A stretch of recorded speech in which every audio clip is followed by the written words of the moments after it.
तर खूप अशी दुःखद घटना झालेली आहे। ऐकल्यावर अंगाला अक्षरशः काटा येतो। तर अहमदाबादहून लंडनला जाणारे एअर इंडियाचे विमान AI-171 हे विमान उड्डाणानंतर काही मिनिटातच कोसळले। विमानामध्ये 242 प्रवासी होते। या सर्व प्रवाशांचा मृत्यू झाल्याचा दावा AP या वृत्तसंस्थेकडून केला जात आहे। तर आपल्याला सर्वांनाच प्रश्न पडलेला आहे की हा विमानाचा अपघात का झाला, कशामुळे झाला, असे असंख्य प्रश्न आपल्या मनात निर्माण झालेले आहेत। अहमदाबाद विमान अपघात नेमका का झाला? थेट अमेरिकेतून महत्त्वाचा रिपोर्ट आलेला आहे। विमानाचे पंख आणि प्लॉप, अहमदाबाद विमान अपघात नेमका का झाला? थेट अमेरिकेतून महत्त्वाचा रिपोर्ट।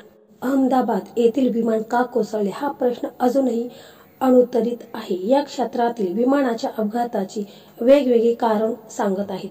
आता मात्र अमेरिकेतील प्रसिद्ध एव्हिएशन एक्सपर्ट जॉन एम कॉम्स यांनी एअर इंडियाच्या AR-171 याच्या अपघाताची संभाव्य कारणे सांगितलेली आहेत। ते आपण थोडक्यात पाहूया। अपघातग्रस्त विमानाचे सुटे भाग व्यवस्थितरित्या लावण्यात आले नव्हते। आंतरराष्ट्रीय माध्यम असलेल्या असोसिएटेड प्रेसशी त्यांनी बातचीत केली आहे। यावेळी त्यांनी या विमान अपघाताचे काय कारण असू शकते हे सांगितलेले आहे। कॉक्स यांनी सांगितल्यानुसार विमान चांगल्या पद्धतीने टेक ऑफ घेऊ शकले नाही, त्यामुळे त्यांचा अपघात झाला।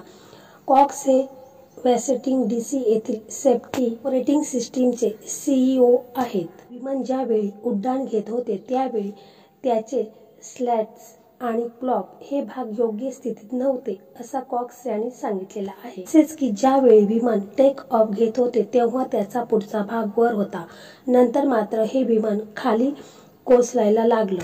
म्हणजेच हे विमान टेक ऑफच्या वेळी पुरेशा प्रमाणात वर जाऊ शकले नाही, असंही कॉक्स यांनी सांगितले।